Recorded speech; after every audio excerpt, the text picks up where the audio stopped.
Support. Ok. Bon. Voilà. Je cherche un support. Allô? Bonsoir. Voilà. Bonsoir. Voilà, un support un peu plus rigide. Voilà. Très bien, on y va alors. C'est parti. Alors, comme dit Jacques-Alain Miller pour Lacan, euh, toute comparaison étant égale par ailleurs, leçon. Il y a leçon 4 ce soir. Donc, la séance 4 du séminaire. On dit leçon, comme si c'était un enseignement. Je ne sais même pas si c'est un enseignement.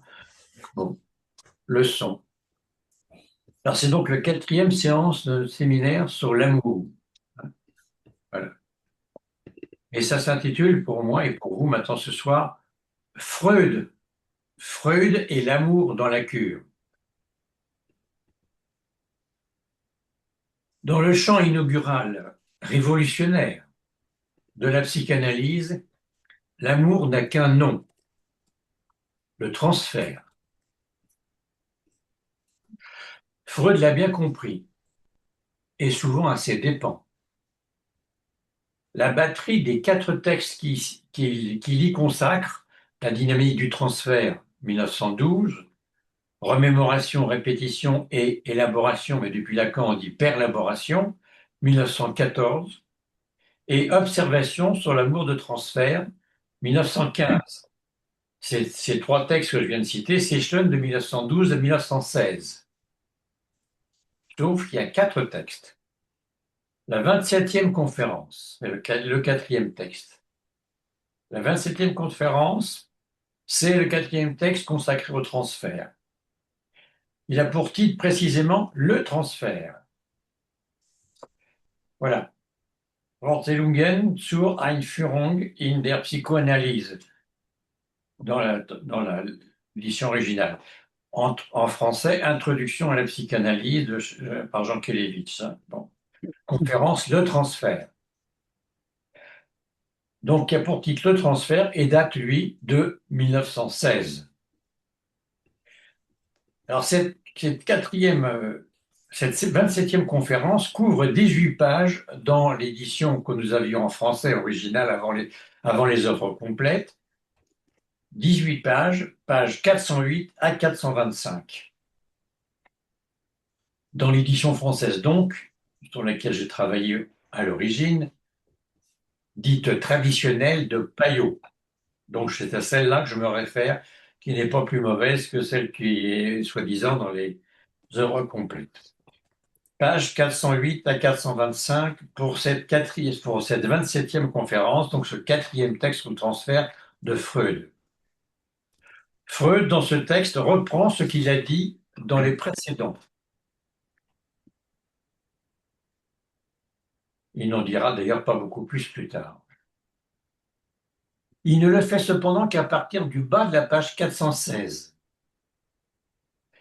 Il ne démarre donc qu'après avoir rappelé ce qu'est la psychanalyse durant 8 pages. C'est son habitude. Les pages 416, 417, 418 et 1419 ne sont qu'une longue approche pour décrire cet incroyable phénomène du transfert qui, parfois, semble justifiable dans le couple harmonieux ainsi formé, d'autres fois parfaitement grotesque. Et le mot transfert arrive au bon milieu de la page 419, 11 pages après le début de l'article, 6 pages avant la fin. Comment cela se présente?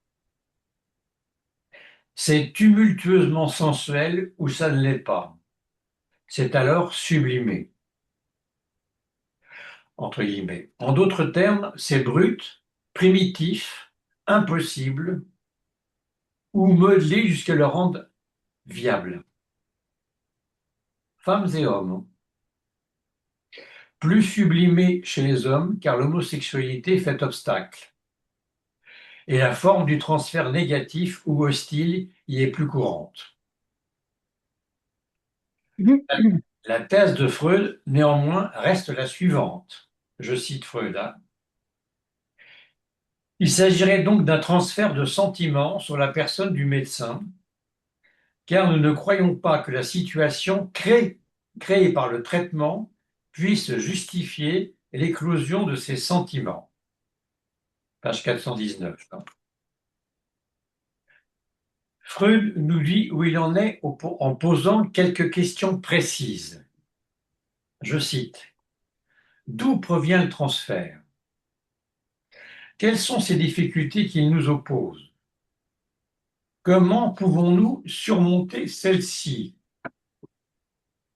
Quel profit pouvons-nous finalement en tirer? Il faut montrer au malade, dit Freud, que le médecin ne faisant rien pour cela. C'est ce que prétend Freud. Le médecin n'y est pour rien. Je cite: ces sentiments, au lieu d'être produits par la situation actuelle et de s'appliquer à la personne du médecin, ne font que reproduire une situation dans laquelle il s'était déjà trouvé auparavant. Nous le forçons ainsi à remonter de cette reproduction au souvenir. Le transfert permet à la maladie de venir se développer sur ce terrain. Et alors, je cite, l'on constate que toutes les néoformations de la maladie ne se rapportent plus qu'à un seul point, précisément aux relations entre le patient et le médecin. Le transfert peut ainsi être comparé à la couche intermédiaire entre l'arbre et l'écosse, couche qui fournit le point de départ à la formation de nouveaux tissus et à l'augmentation d'épaisseur du tronc. Quand le transfert a acquis une importance pareille, le travail ayant pour objet les souvenirs du malade subit un ralentissement considérable. On peut dire qu'on a alors affaire non plus à la maladie antérieure du patient, mais à une névrose nouvellement formée et transformée qui remplace la première. Cette nouvelle couche qui vient à se superposer à l'affection ancienne, on l'a suivie dès le début. On l'a vu naître et se développer. Et on s'y oriente d'autant plus facilement qu'on en occupe soi-même le centre. Tous les symptômes du malade ont perdu leur signification primitive et acquis un nouveau sens en rapport avec le transfert. Ou bien il ne reste en fait de symptômes que ceux qui ont pu subir une pareille transformation. Surmonter cette nouvelle névrose artificielle, c'est supprimer la maladie engendrée par le traitement. Ces deux résultats vont de pair, et quand ils sont obtenus, notre tâche thérapeutique est terminée. Mais ce qui vient d'être décrit ne s'applique principalement bien qu'avec les névroses qui présentent un transfert d'une, comme dit Freud, importance extraordinaire. C'est-à-dire les névroses précisément dites pour cela, névroses de transfert par Freud. C'est-à-dire en fait, les hystéries d'angoisse, névroses obsessionnelles. Et bien sûr, tout cela se passe bien avec le transfert positif, mais mal, voire impossible, avec le transfert nommé négatif. Car quoi? Je cite, les arguments qui n'ont pas pour corollaire le fait d'émaner de personnes aimées n'exercent et n'ont jamais exercé la moindre action dans la vie de la plupart des hommes. C'est Freud. Alors, ce que Freud note comme étant la tendance au transfert, entre guillemets, la tendance au transfert, est une faculté générale. C'est tout simplement, tout bonnement, en somme, la tendance, la propension à l'amour. Mais son écueil est le degré de narcissisme du sujet. C'est le cas dans les névroses narcissiques où le sujet n'est pas hostile, mais tout simplement indifférent. Névrose narcissique, hein, ça débouchera sur les psychoses, paranoïaques, etc. Je cite, je cite Freud. Ainsi, l'homme n'est-il en général accessible par son côté intellectuel que dans la mesure où il est capable d'investissement libidineux d'objets, et nous avons de bonnes raisons de croire, et la chose est vraiment à craindre, que c'est du degré de son narcissisme que dépend le degré d'influence que peut exercer sur lui la technique analytique, même la meilleure. Alors ceci a déjà été repéré par Bernheim et sa théorie des phénomènes hypnotiques. Tous les hommes, dans une certaine mesure, sont suggestibles. Freud avance alors que, je le cite, sa suggestibilité, entre guillemets, suggestibilité, n'est autre chose que la tendance au transfert, conçue d'une façon un peu étroite, c'est-à-dire, dit Freud, à l'exclusion du transfert négatif. Car les sentiments tendres se transforment un jour en sentiments hostiles. Il y a même existence simultanée des uns et des autres. Ambivalence. On sait que Lacan, à cet endroit, préférera manier le terme qu'il forge d'énamoration. Énumération. Énamoration. Venons-en à Lacan et à cette date du 7 juillet 1954 du séminaire 1. 7 juillet 54. Lacan accroche, et à nouveau, les questions différentielles de l'amour, du désir et de la haine, essentiellement à travers un dialogue, d'une part avec Serge Leclerc, de l'autre avec Octave Magnoni. C'était marrant parce que ce furent mes deux analystes principaux, personnels. Bon, les fins de son, bon. Serge Leclerc, Octave Magnoni. L'amour se distingue du désir. Il vise l'être et non la satisfaction.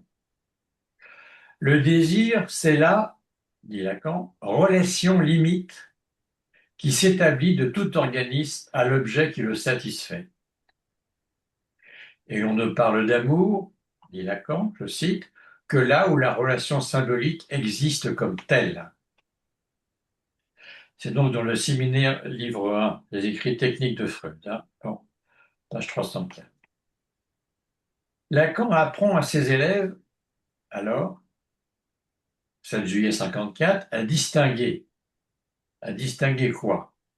Je cite, l'amour comme passion imaginaire du don actif qu'il constitue sur le plan symbolique. L'amour de celui qui désire être aimé, est essentiellement une tentative de capturer l'autre dans soi-même comme objet. La première fois, dit Lacan, que j'ai parlé longuement de l'amour narcissique, c'était, souvenez-vous, souvenez-vous-en, dans le prolongement même de la dialectique de la perversion. Le désir d'être aimé, dit-il, c'est le désir que l'objet aimant soit pris comme tel, englué, asservi dans la particularité absolue de soi-même comme objet. Celui qui aspire à être aimé se satisfait fort peu, c'est bien connu, d'être aimé pour son bien.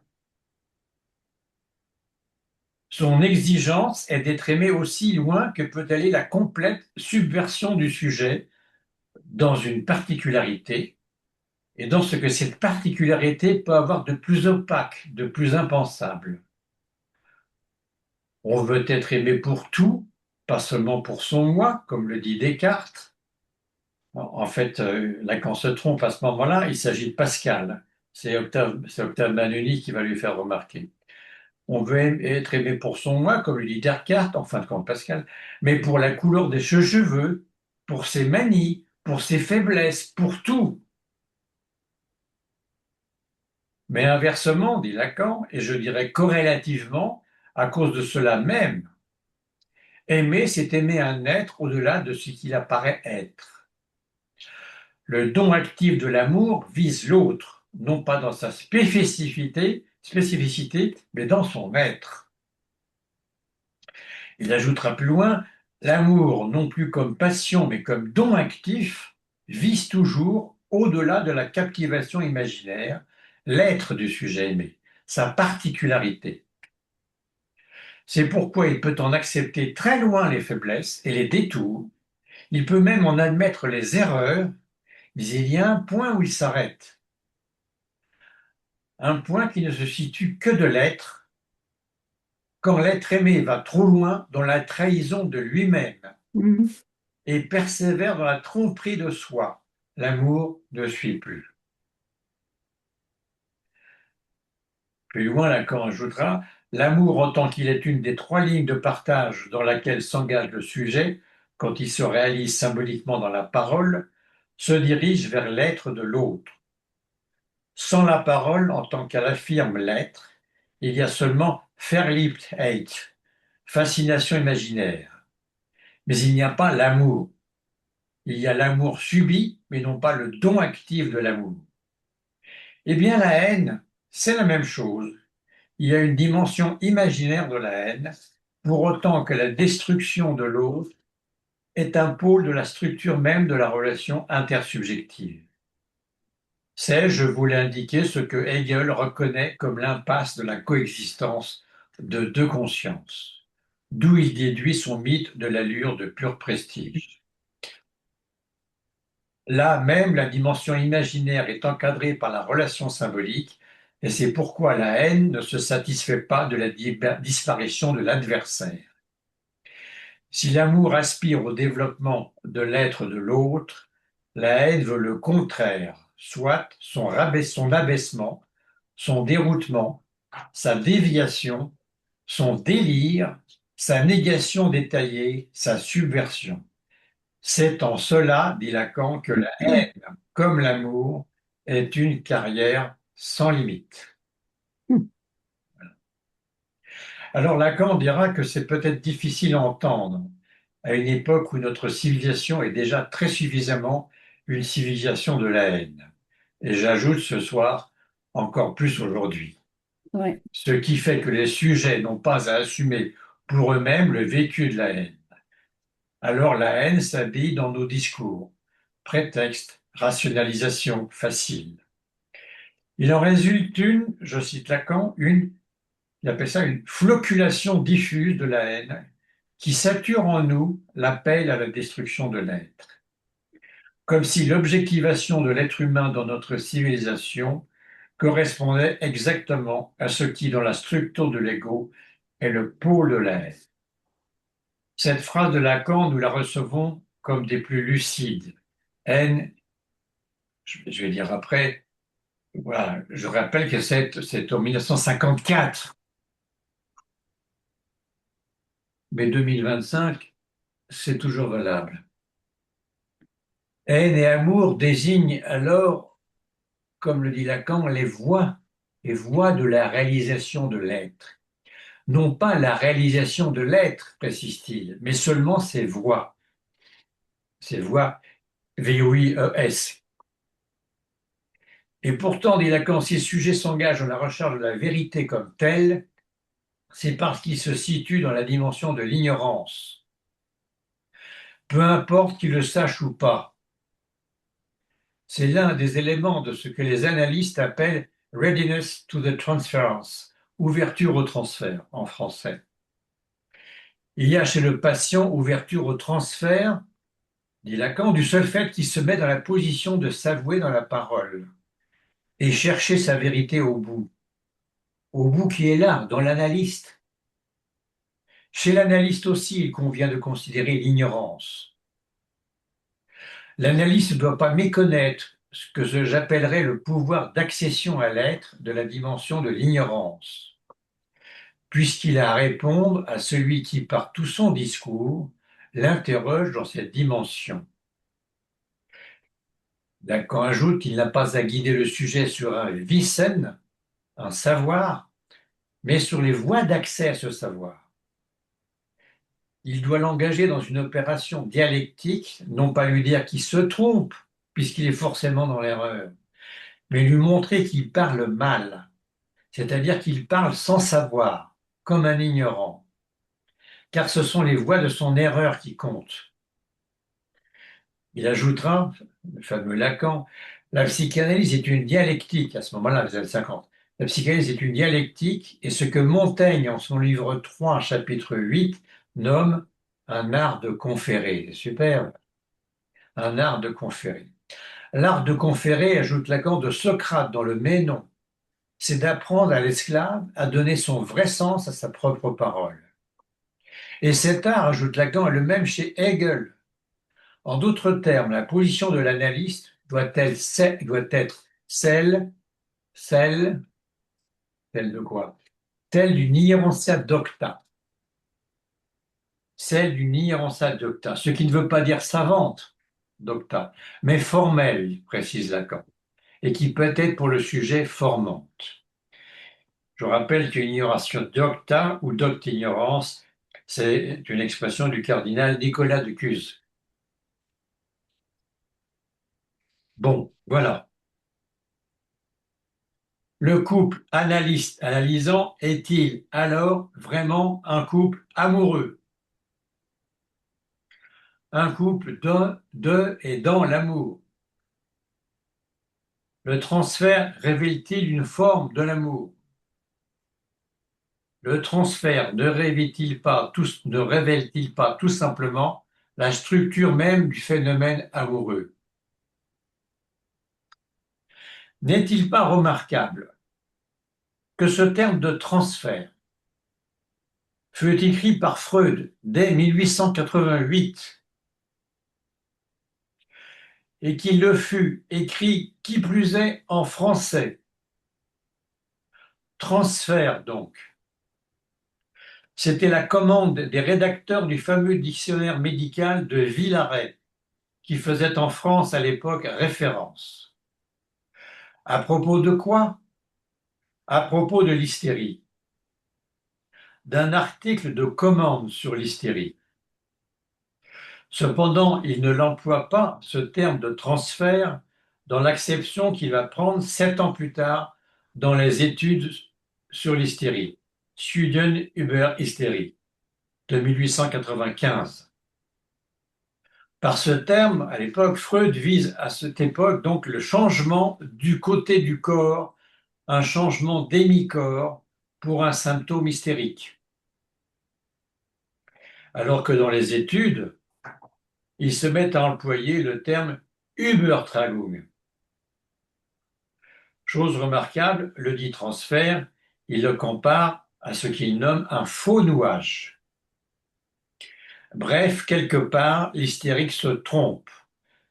Elle se trompe sur le nœud qui la cause. Cependant, à partir de ce texte des études, le transfert va définitivement signifier ceci, que le psychanalyste est immanquablement impliqué dans toute psychanalyse d'un sujet. Qu'est-ce alors qui est reconnu lorsqu'on reconnaît l'existence de ce phénomène du transfert?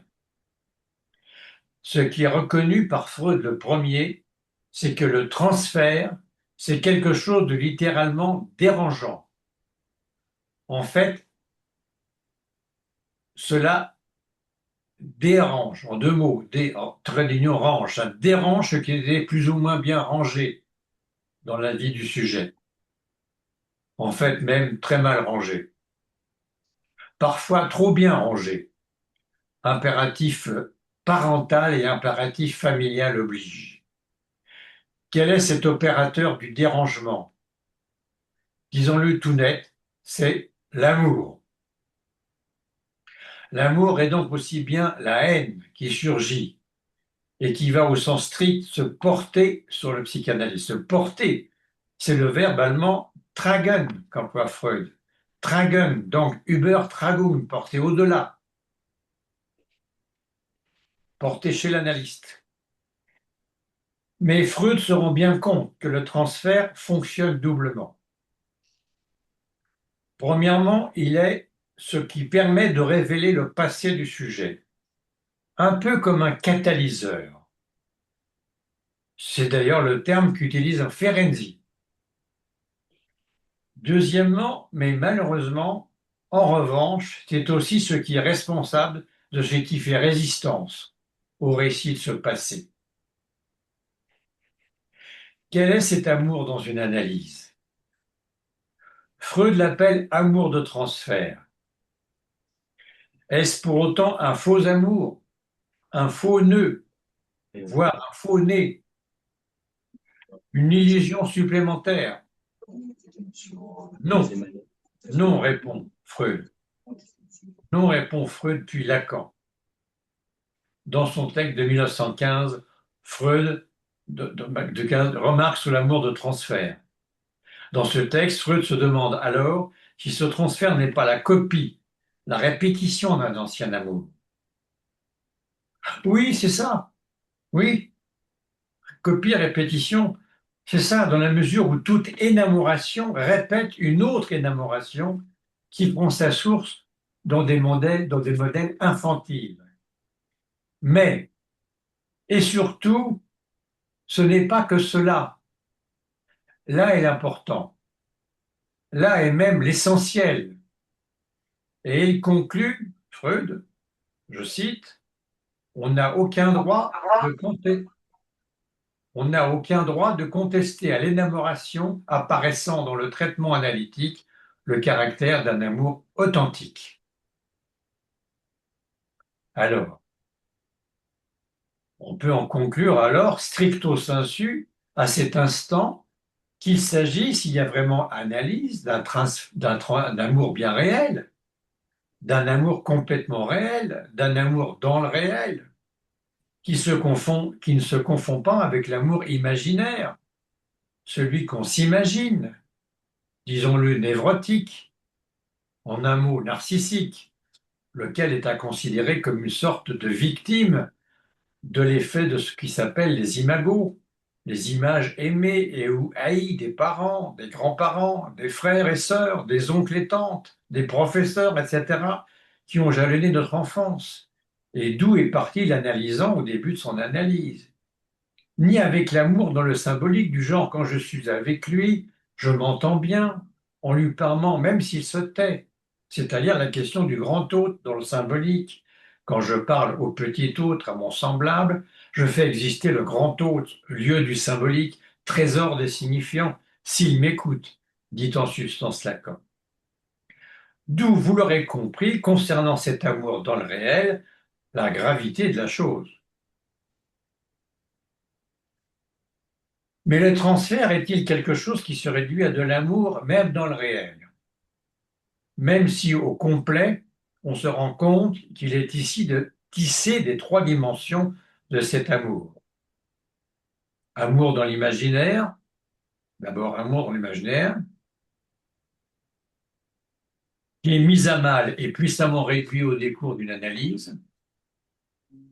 Amour dans le symbolique, le rapport de parole d'une ou d'un qui parle à l'autre, grand A, sujet supposé savoir, car il s'agit au fond du savoir.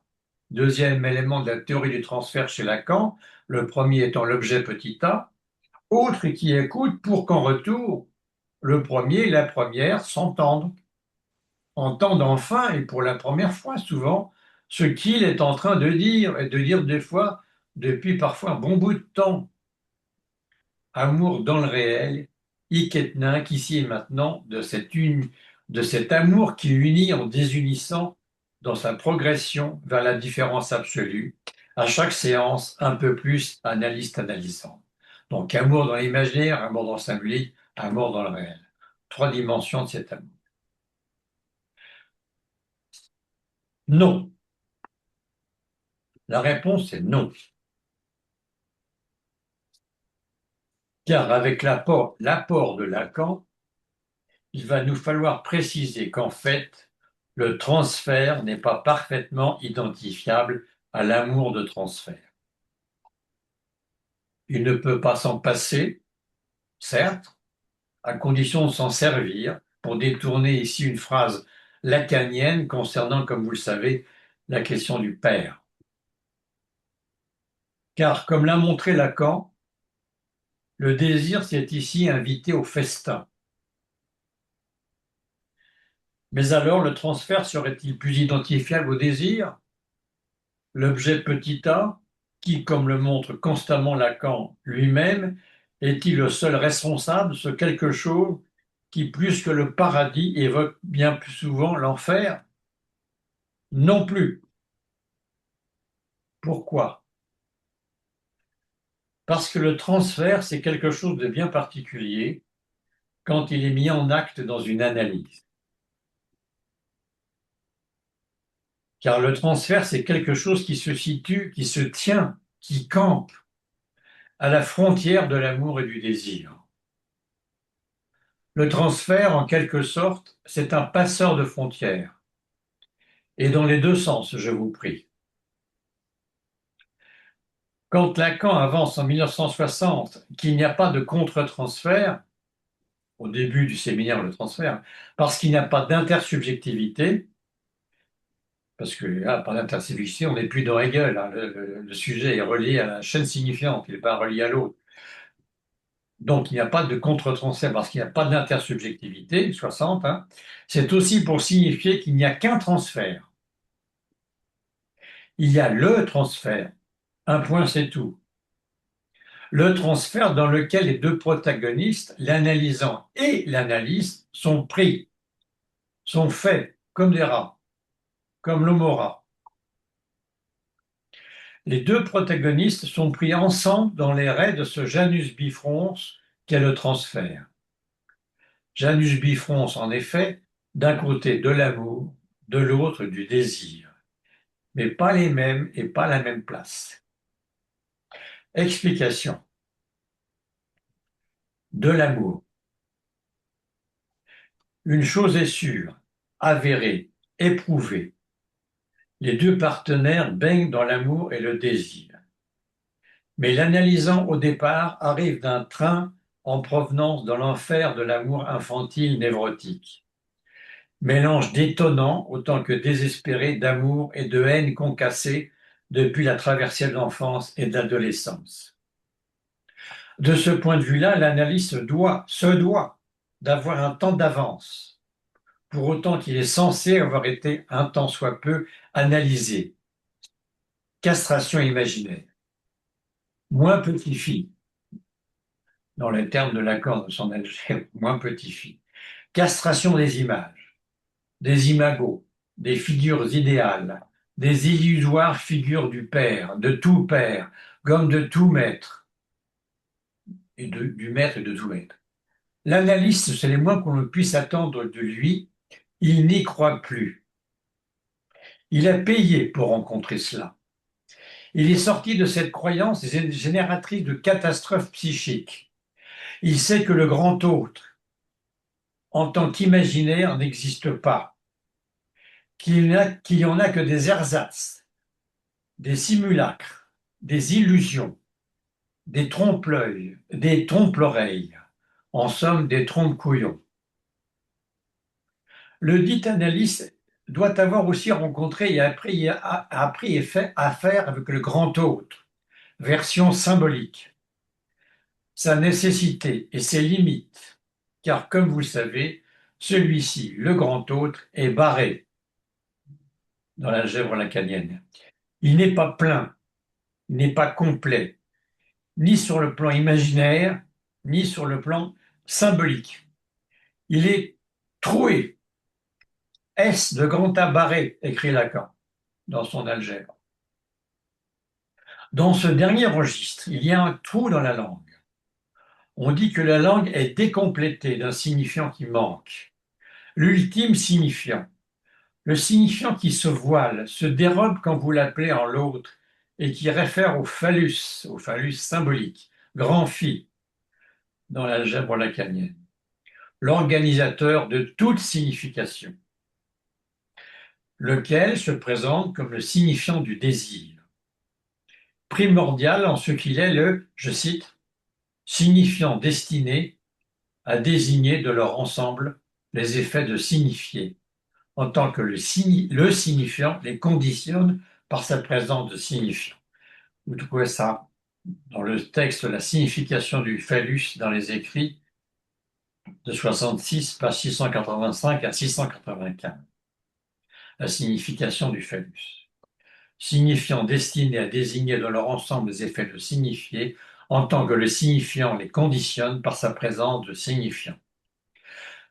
L'analyste se doit en fait ainsi d'être parvenu sur les rives de ce qu'on appelle la castration symbolique. Sur les rives. Il sait que même si la vérité parle, jusqu'à plus soif, elle ne fait à chaque fois que se médire, et jamais personne ne peut avoir le dernier mot. Le dernier mot manque, même au maître, et c'est pour cela qu'on parle. Pendant longtemps, au cours de la cure, dans l'imaginaire et le symbolique, les deux protagonistes ne sont pas dans un même rapport à ces deux registres, grand I et grand S, imaginaire et symbolique. Il y a un différentiel dans le rapport. Ils ne sont pas aux mêmes places, à quoi s'ajoute un différentiel de la temporalité. Ils ne sont pas au même moment concernant les dix rapports à I et à S. Reste que les deux se retrouvent cependant pris ensemble dans un impossible que j'ai appelé à l'instant l'amour dans le réel. Troisième registre de l'amour qui les anime. Cet amour dans le réel, vous l'entendez bien, n'est pas à concevoir comme un amour ordinaire, un amour courant, celui dont le sujet méconnaît plus ou moins qu'il n'est qu'une réédition d'un amour passé à peine transformé, celui dont il dit que c'est un amour possible, comme il l'espère, comme il le croit à tout le moins. Il le rêve et s'épuise à le réaliser comme possible dans sa vie. C'est aussi, notons-le au passage, cet amour dit possible, qu'il croit possible, que la religion sanctifie dans le mariage, venant alors renforcer l'illusion des amants d'être unis par Dieu le Père, c'est-à-dire de faire un, grâce à ce tiers et divin élément, enfin. Ce qui a pour effet de renforcer encore leur aliénation imaginaire. C'est enfin ce que l'État, qui, faisant aussi tiers, a repris point par point de la religion de leur mariage civil, scellant laïquement l'union des époux devant la loi républicaine. Non, ici, ce dont il s'agit, c'est d'un amour d'emblée impossible, ou à mieux dire, un amour dans l'impossible. D'autant plus ravageant risque-t-il d'être parce que précisément il gît dans l'impossible. Si gît dans l'impossible notre amour impossible, notre amour réel. Voilà, maintenant reprenons et essayons de serrer et de resserrer d'un peu plus près cette question du transfert avec des mots simples mais concis, en deux temps. Premier temps de resserrage.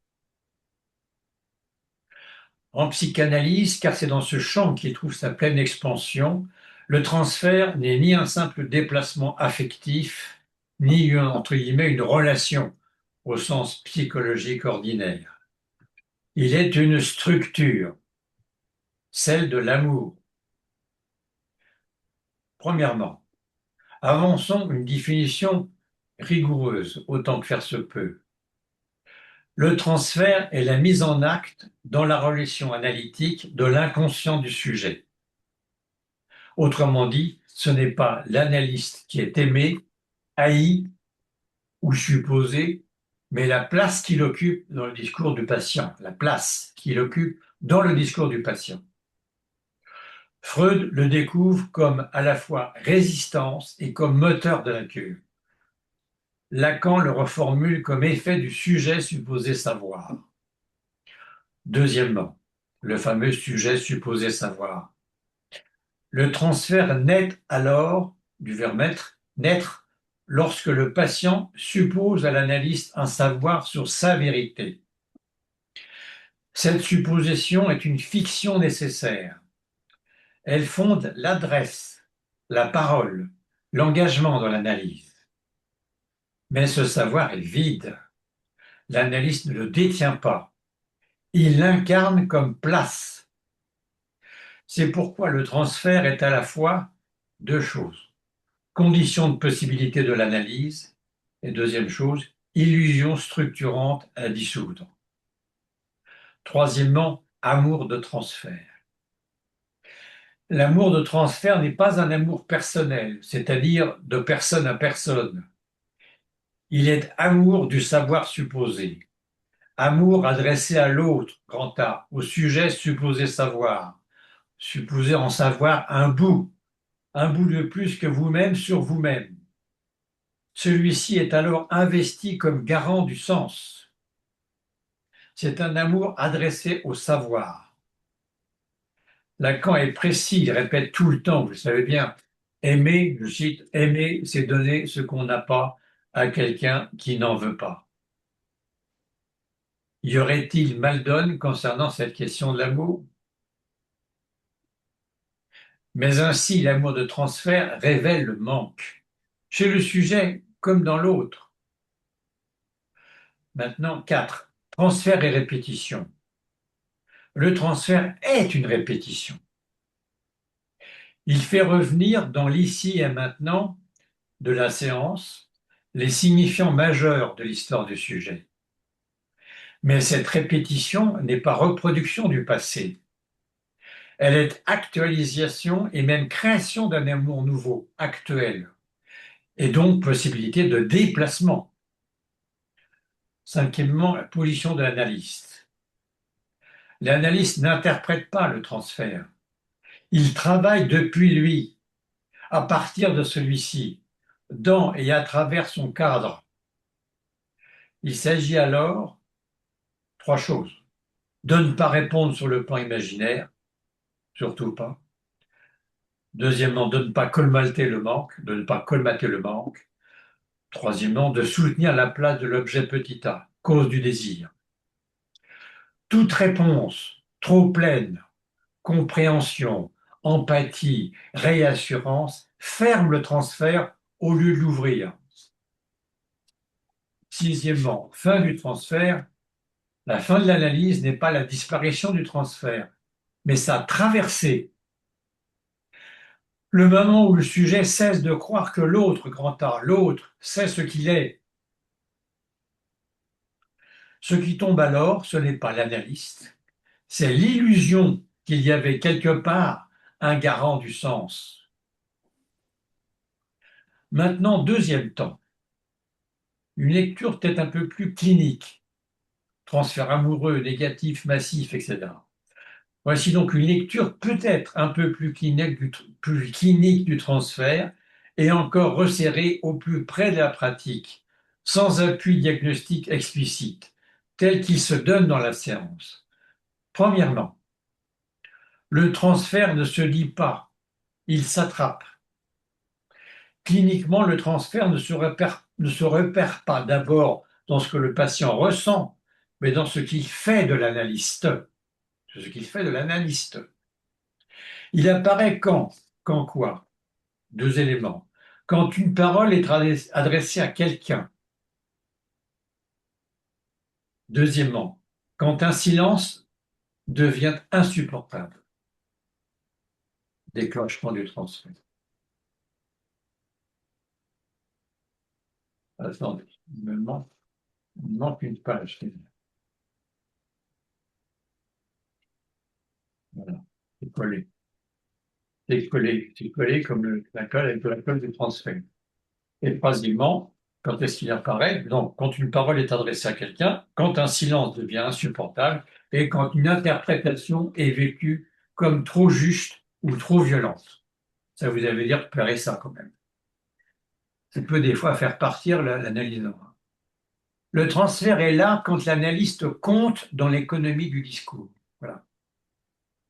Quand il n'est plus transparent, quand il compte plus pour du beurre, quand l'analyste compte dans l'économie du discours. Deuxièmement, le premier temps, c'est celui de l'installation. Ça va être de plus en plus resserré. Le transfert s'installe souvent sous une forme discrète. Quand le sujet dit, par exemple, je n'ai jamais parlé comme ça à personne. Ce n'est pas de la confiance, c'est l'effet de la place. l'analyste est supposé savoir entendre autrement que ceux qui ont écouté et ont entendu avant. À ce stade, toute séduction, toute explication, toute alliance imaginaire est une fausse réponse. Troisièmement, quand le transfert s'intensifie, l'intensification du transfert se manifeste par une attente implicite de réponse, une vigilance accrue aux mots de l'analyste, mots et mots TS de l'analyste, une sensibilité excessive au cadre, les horaires, les absences, les silences. Ce n'est pas une régression, c'est le signe que la parole touche un point réel. L'erreur serait de chercher à apaiser.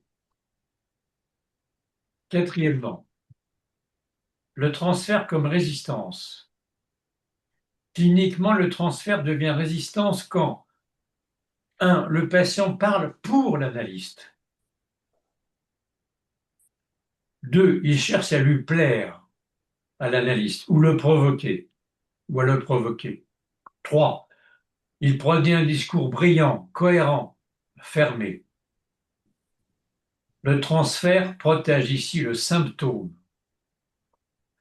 L'intervention vise alors à déplacer l'adresse, non pas à interpréter le contenu, non pas à interpréter le contenu. Pas faire de psychologie. Il faut déplacer l'adresse. Cinquièmement, les ratés du transfert. Il y en a. Un raté du transfert se repère quand? Quoi? 1. Le patient n'attend plus rien. 2. La séance devient plate. 3. Le discours se répète sans surprise. Ce n'est pas toujours un échec. C'est parfois le signe que le sujet n'a plus besoin de soutenir son dire par l'autre grand A. Mais cela peut aussi indiquer un transfert non reconnu. 6. Le maniement analytique. Le transfert ne se gère pas, entre guillemets, ne se gère pas. Il se soutient sans être nourri. Il se soutient sans être nourri. Cela implique 1. De ne pas répondre à la demande d'amour. 2. De ne pas combler le manque. 3. De ne pas se retirer non plus. La position analytique est un équilibre instable. 7. Ce qui se transforme, pour finir. Ce qui change dans une cure, ce n'est pas que le transfert disparaît, mais qu'il cesse d'être nécessaire. Le patient peut alors parler 1. Sans attendre une confirmation, 2. Sans se défendre par l'adresse, 3. Sans prêter à l'autre un savoir sur son être. Le transfert aura fait son travail, il aura permis au sujet de rencontrer ce qui en lui ne dépend pas de l'autre.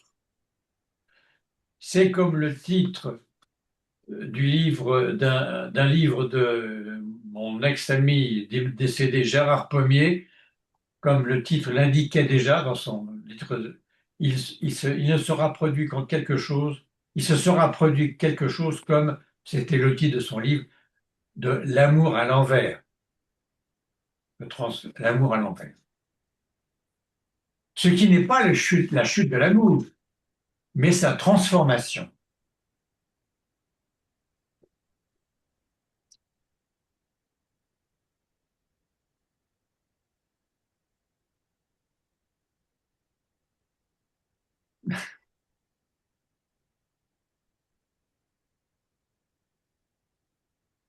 Donc ça met un bémol au transfert, hein, à la dissolution, à la résolution du transfert, comme on dit. Non, c'est sa transformation. C'est ni une chute, c'est ni une fin du transfert, en termes de dissolution, ni une fin de l'amour, qui est le moteur du transfert. C'est une transformation. C'est pour ça que j'ai pu connaître certains analystes qui élèvent de Lacan ou de nos grands ancêtres, ont continué à travailler avec leur analyste. Voilà. Il fallait bien qu'un certain transfert continue, un transfert de travail, comme on l'a dit aussi, mais le transfert, cette force du transfert était là, mais elle s'est transformée. Elle s'est transformée, c'était plus l'analyste et le patient, ou l'analysant, devenu analysé, mais une certaine forme de transfert qui générait, qui renforçait une puissance de travail entre l'analyste et ses élèves, en quelque sorte. Donc, ça résout un peu ce mystère du transfert dont on a parlé de dissolution, de résolution, de liquidation à une époque avec la SPP, la liquidation du transfert, comme on liquide un ennemi dans la mafia. Non, on liquide pas le transfert. Il était solide, il devient pas liquide. Non, c'est pas un breuvage non plus. C'est autre chose. Pas facile, hein. Voilà. Mais ça se transforme. Ça peut se transformer en une énergie de travail avec l'ancien analyste et ses élèves, quelques-uns de ceux-là, bien sûr, c'est de temps en temps, c'est pas pour tous les analysés. Mais ça arrive que certains analysés devenus analystes sont en très bon terme avec leur analyste et comment dire autre chose, sinon que le responsable, c'est un certain transfert transformé en ce qu'on appelle donc transfert de travail.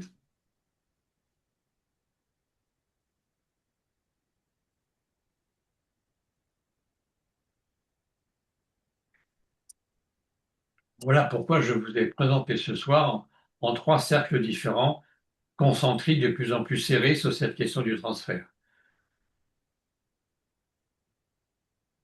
Qui, à mon avis, moi, enfin c'est moi, je suis un peu tordu, hein, qui est sans doute l'une ou peut-être pour moi, mais l'une des très grandes questions de la psychanalyse et à laquelle la psychanalyse a répondu.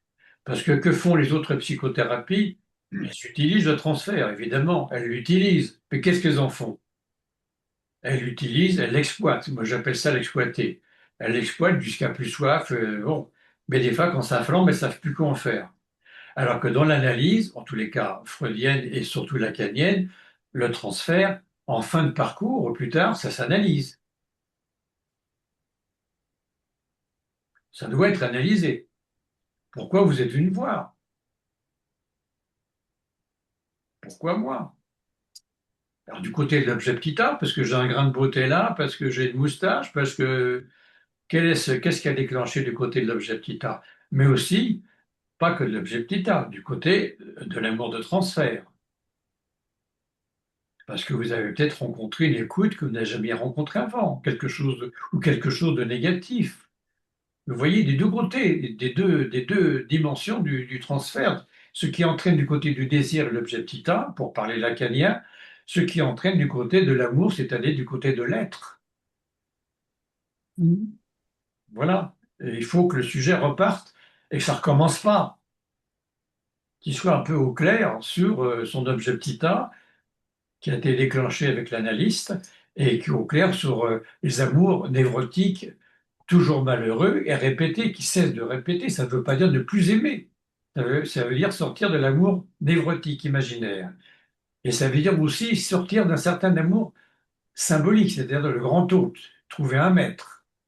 Mhm. Et y compris même quand le maître vous fait taire et dire j'ai raison. Non, le maître n'a pas le dernier mot. Un trou dans la langue. Est-ce de grand tabaret? Mhm. Voilà.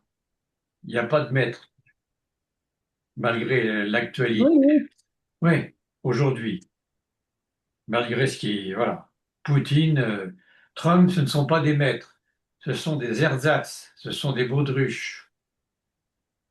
Ah, mais qui font du mal, hein. C'est pas, je suis bien sûr qu'ils font du mal, mais c'est pas de leur faute, si je puis dire, qu'ils sont des baudruches. C'est qu'il n'y a pas Pas de leur faute, c'est la responsabilité quand même, hein. de responsabilité, mais je veux dire, c'est pas de leur faute qu'ils ne sont pas le maître, le grand autre. Bah, peut-être pour certains, ils le sont, hein. Non, c'est la faute de ceux qui y croient. Ah bah oui, mais Oui. Ben oui, parce que s'ils n'étaient pas investis à cette place, qu'est-ce qui serait? rien du tout. Oui, mais enfin, quand on a le pouvoir politique, Je ne dis bon. pas qu'ils n'ont pas de pouvoir. Non, mais Poutine ou Trump ne sont pas des analystes, donc c'est difficile de comparer. Mais César non plus, Napoléon non plus, ils ont été pris pour des maîtres un certain Oui, temps. non plus, non On plus. fait pas mal de dégâts, hein. Ah ben,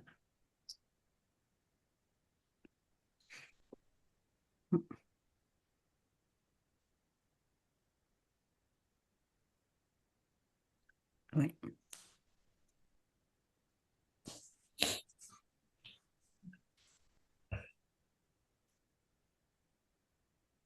D'où l'intérêt à travailler lacaniennement, je pense aujourd'hui, même pour ceux qui ont rejeté Oui, Lacan, oui, oui. hein, c'est-à-dire à travailler sur ces trois registres, imaginaire, symbolique et réel. Mhm, Bon, au début, Lacan attaquait l'imaginaire, hein, et pour introduire le symbolique quand même. Puis après, ben, ça se termine par le réel, qui est un sacré truc quand même, hein. mhm, oui. Il y a une dimension réelle de l'amour entre analyste et analysant, c'est sûr. C'est-à-dire un amour qui est là, hein, qui est dans le réel, mais qui est impossible. Un amour qui éloigne progressivement l'un de l'autre, oui. Alors que l'imaginaire, c'est l'amour imaginaire, c'est l'amour ordinaire, c'est vouloir faire un, comme le disait Lacan lui-même, faire un. C'est dans, c'est dans, c'est dans Platon, hein, c'est le séminaire sur l'amour, hein. Mhm, Le banquet, pour lire le banquet. Qu'est-ce qui raconte les cinq éloges de l'amour? Faire un. Voilà, on est deux, on va faire un. Ben, ça, c'est impossible. Voilà. Sortez par la castration imaginaire, c'est-à-dire la psychanalyse. Alors, les autres thérapies ne parlent pas de ça. La religion non plus. Elle fait toujours croire qu'on peut faire un. Et l'État non plus, qui a repris à la religion le mariage, par exemple. Oui, c'est impossible. C'est deux structures. On ne peut pas faire un. On est deux. Il n'y a même plus d'intersubjectivité depuis 1960, puisque le sujet, il n'est que dépendant de la chaîne signifiante. Il n'est pas dépendant d'autres. Il n'y a plus d'intersubjectivité. Donc, il n'y a pas de contre-transfert. Il n'y a que du transfert, un chaudron dans lequel les deux sont pris dans le transfert. mhm, Ils sont responsables de ce transfert. Alors que Freud disait au début, oh ben, le médecin, il n'est pas responsable, il fait rien. À mon œil, bon. Il fait rien, pas du tout. De sa simple présence fait qu'il fait quelque chose. Du fait même qu'il se soit déclaré analyste, il est dans le chaudron. Donc, il y a un transfert dans le chaudron. C'est le signe Bologne des anciens, là, quand, voilà, le symbole. Pour se rencontrer, hein, chacun un bout de poterie, un bout de tesser, et les deux se rencontrent, ben oui, on fait. Le symptôme de l'analyse, c'est le symptôme de l'analysant et de l'analyste. C'est pas le symptôme de l'analysant. C'est les deux qui sont dans le symptôme. Les deux font symptôme. mhm. C'est quand même une révolution. Mais on peut sortir de là. Castration imaginaire d'abord, castration symbolique aussi. Parlez tant que vous voulez. La vérité parle, parle, parle. Mais il faut un jour l'arrêter parce que vous pouvez parler toute votre vie. Il y a des gens qui ont fait comme ça des analyses toute leur vie. Ça s'arrête pas la parole. Ça s'arrête pas. Oui, parce qu'on n'a pas le dernier mot. La vérité ne fait que se mi-dire, dit Lacan, et le montre. C'est-à-dire, vous connaissez le truc logique, la moitié de la moitié de la moitié de la moitié, on n'en finit pas. Ça me Donc, fait penser, oui, c'est pas ah, du côté ça me du fait pire. penser Allez-y. ce que vous dites par rapport à l'histoire de, généralement, il y a la question de vouloir faire un. Ça me fait Oui. penser à un texte de Radmila Zigoury, en fait, qui s'appelle Un amour paradoxal, une promesse de séparation. L'amour C'est paradoxal, une promesse de séparation, un texte de Radmila Zigoury. c'est de qui ça? Radmila Zigoury. Ah oui, Rémi Azégoris, que j'ai bien connu, oui. Oui, oui, Voilà. oui, oui, c'est très Ce que bien. vous Oui, oui. dites me fait penser à ça. Ah oui, oui, elle était ça. C'est ça qui est promis à la base, Oui, oui. Non, mais ce qui est paradoxal. elle avait de très bons Mm. développements, sa mère Azégoris. Mais elle est toujours vivante. Vous en Oui. parlez au passé. Elle n'est pas toute jeune, mais toujours vivante. Non, non, elle est encore vivante. Voilà, C'était, elle doit avoir 95 ans. c'était Ah l'aile oui, gauche, c'était l'aile gauche de l'école freudienne de Paris. C'était l'aile gauche du lacanisme, avec quelques autres. L'aile gauche du lacanisme, ça veut Oui, dire c'était quoi? engagé dans certaines prises de position politiques. Il y avait une aile droite, il y avait une aile gauche, hein, oui, comme dans tout parti, j'allais dire, dans Oui. tout groupe humain. c'était l'aile gauche avec, oui, oui, mais il disait des choses très importantes. Mm.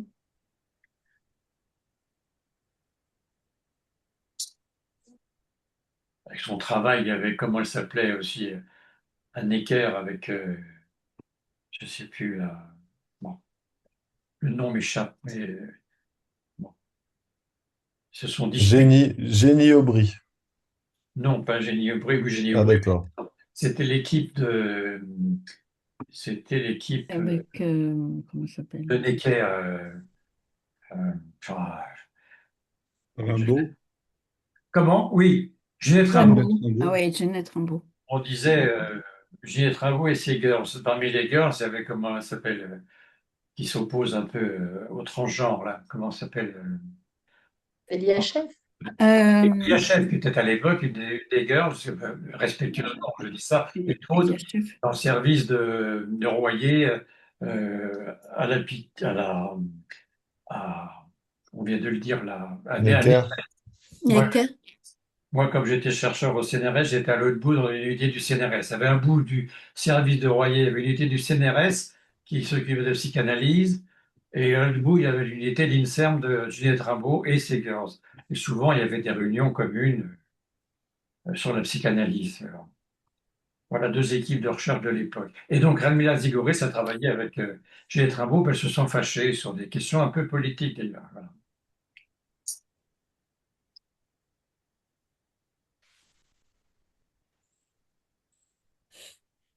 Bon, mais je ne vais pas rentrer dans des choses personnelles. Voilà, donc j'espère que je vous ai pas abruti parce que vous pourrez écouter la transmission et puis bien sûr je vais envoyer les notes que je vous ai commentées et à moitié lues ce soir. Il y a une vingtaine de pages de notes, comme ça vous avez les notes écrites, vous avez le bonhomme qui parle et qui bafouille. Avec ça, s'il n'y a pas de transmission, je sais pas ce qu'il faut faire. Bon, Jean-Michel, moi j'ai une question. Tu m'entends là? Qui parle? Françoise Meyer. Ah oui, Jean-Michel, François, oui, oui. oui. J'ai une question. Je ne sais pas si c'est une question, c'est une réflexion comme ça, parce que pour le maintenir, le transfert au début de cure, Oui, c'est-à-dire que ça va pas toujours de soi. exactement. Et Tout là, à il y a quelque chose qui peut être, en fait, qui est assez complexe avec certains patients, je vais appeler ça les patients, pour arriver justement à ce que dans le dispositif, tout ce que tu as pu dire là sur le transfert puisse se mettre à fonctionner, quoi. surtout aujourd'hui. Hmm. Voilà, surtout aujourd'hui, Voilà. vu les Je patients que je reçois actuellement et qui ne sont pas spécialement en demande d'analyse, mais qui sont en déteste. demande d'une vérité, en tout cas. Je trouve des fois que c'est pas d'une simplicité à toute épreuve. Et tu as dit tout à l'heure des choses sur le silence insupportable, où il y a quelque chose qui s'entend. Moi, je pense à un patient, au bout de deux Oui, séances, il a entendu quelque chose et il s'est barré très vite fait. Bon, a posteriori, je me suis demandé comment j'aurais pu faire autrement, je ne sais pas. Mais sinon, je trouve que il y a un travail quand même, il y a quelque chose à dire et pas être dans le silence justement par rapport à la mise en place de quelque chose du transfert.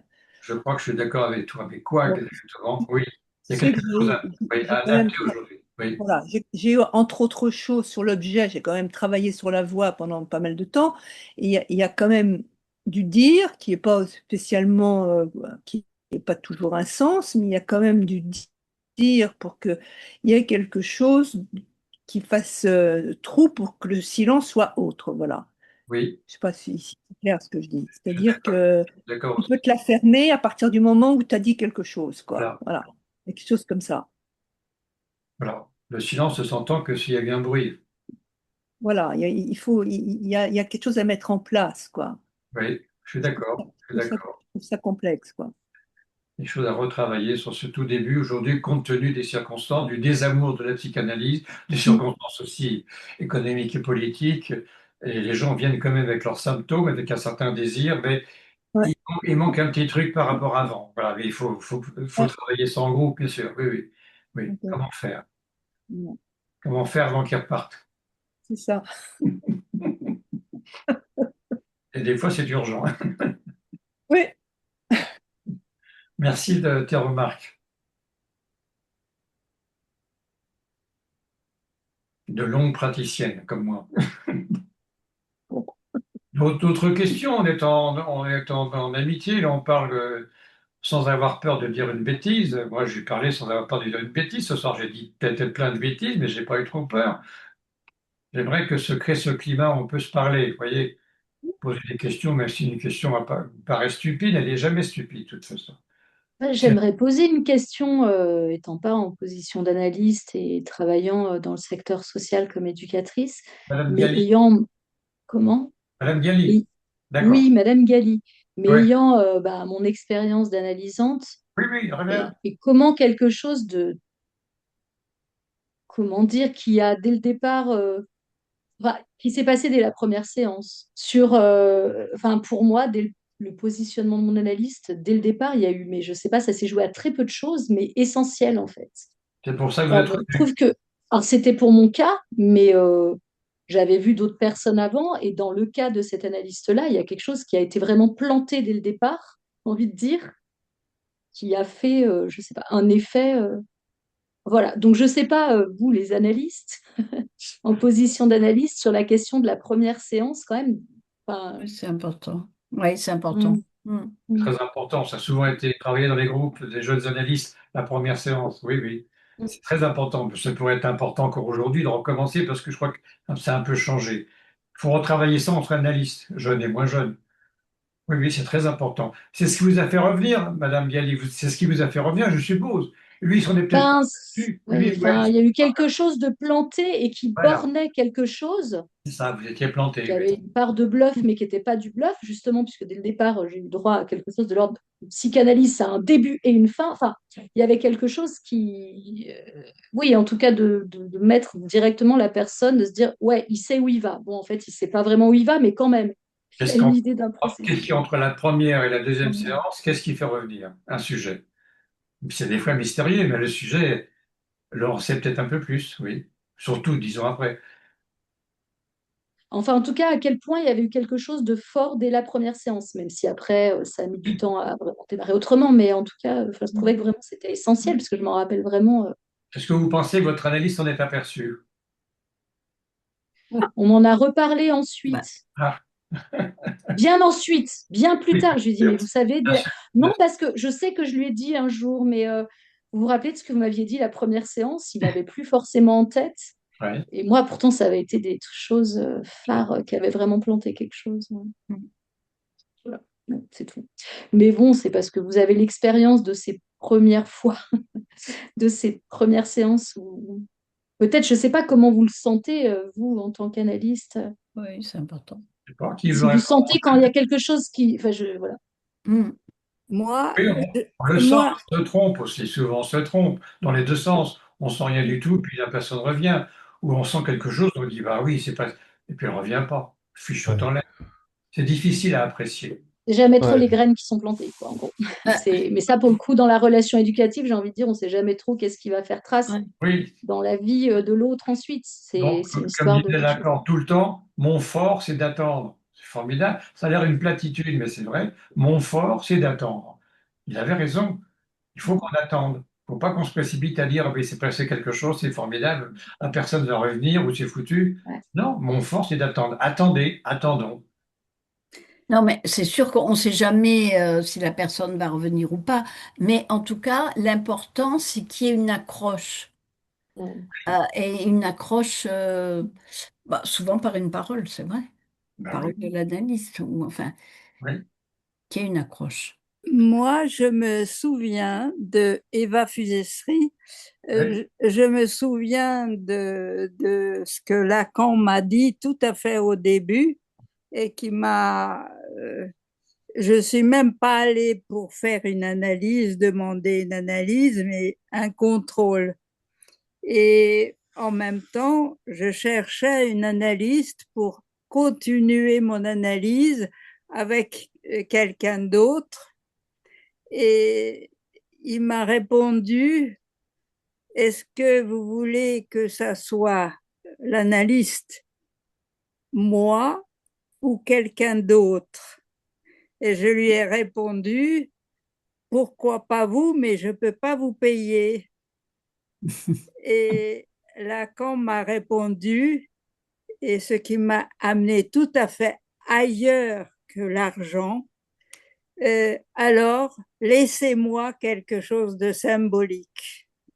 Hum, Et ça a démarré un transfert de tonnerre, cette parole, et finalement, je suis retournée et j'ai dit, c'est pas quelqu'un d'autre, c'est vous, avec vous que je vais faire mon analyse, enfin continuer.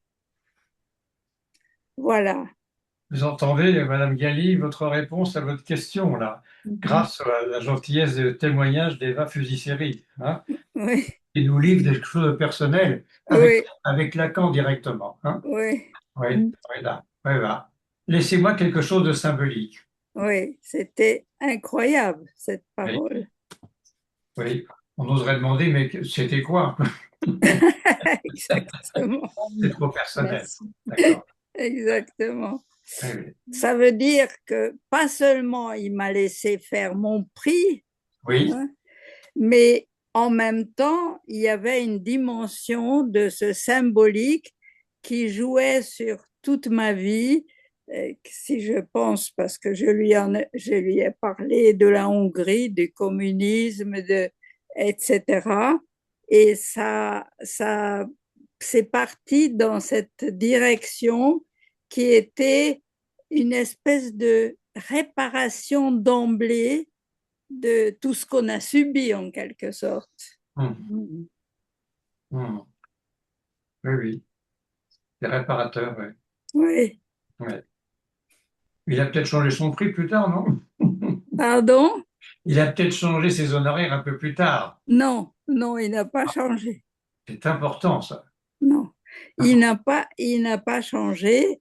Et il y avait même une période où j'ai perdu des heures de travail, où j'ai dit, écoutez, je ne peux plus vous payer, alors je reviendrai. Et il m'a dit de continuer. Et à un moment donné, il m'a dit, maintenant, vous pouvez me payer. Ça, il a demandé que je paye, mais en fait, il m'a jamais demandé de changer le prix. Alors, voilà une leçon hein, qu'on entend tous ce soir. Ben Et- oui, ça ah peut. oui, oui, oui, voilà. Mais on entend bien que c'est singulier. C'est vraiment Oui, pour chaque personne, enfin, Oui, le montant, enfin, c'est vraiment singulier. oui, oui, oui, tout à fait. C'est j'espère que puisque vous êtes- je sais plus, pardon, je sais Non. plus qui parlait je crois que c'est Pierre Rey dans son livre sur Mhm. l'analyse avec Lacan. C'est ça, Il je disait, pense. je suis allée, j'ai pensé, j'avais pas d'argent ou sur le moment, enfin, j'avais pas beaucoup d'argent, mais j'étais persuadée qu'il allait me demander un prix fort, et Lacan demandait un prix fort. Mhm. Il y a des expériences contraires qui ont été racontées aussi. Hein. Donc, la personne Oui, pensait mais bien et qui ce est qui, prof rien, quoi. Oui, oui. mais ce qui était incroyable, c'est que laissez-moi quelque chose de symbolique, il n'était même plus question d'argent. Oui, c'est ça. Mm. C'est ça. Oui, c'est ça. Mm. Oui. Comme Ça, Dolto avec les enfants, finalement. Mhm. Oui, Enfin, pensons, pas adressé à un enfant pour le coup, oui, mais voilà. ouais. C'est ça qui vous a soufflé, enfin qui t'a soufflé là. oui, oui, Ça souffle d'un seul coup parce que c'était inattendu. Hein. oui. Ouais. Qu'est-ce qu'on doit faire? Il faut être un modèle. Faut pas, faites comme moi, disait Lacan, mais ne m'imitez pas. Mais oui. Mais moi, personnellement, selon les analysants, je peux demander très peu, en tout cas, hein. Hum, Bon, évidemment, c'est singulier, hum, mais je peux demander 20 euros hum, ou 15. Ça arrive, ça peut arriver. hum. Ben voilà, je pense que tout le monde aura apprécié ce soir cet enseignement, en quelque sorte, vous fait réfléchir en tous les cas. On est parti du transfert, on va y revenir, de toute façon, c'est pas fini, hein. On était au mi-temps de ce séminaire, hein. Mm.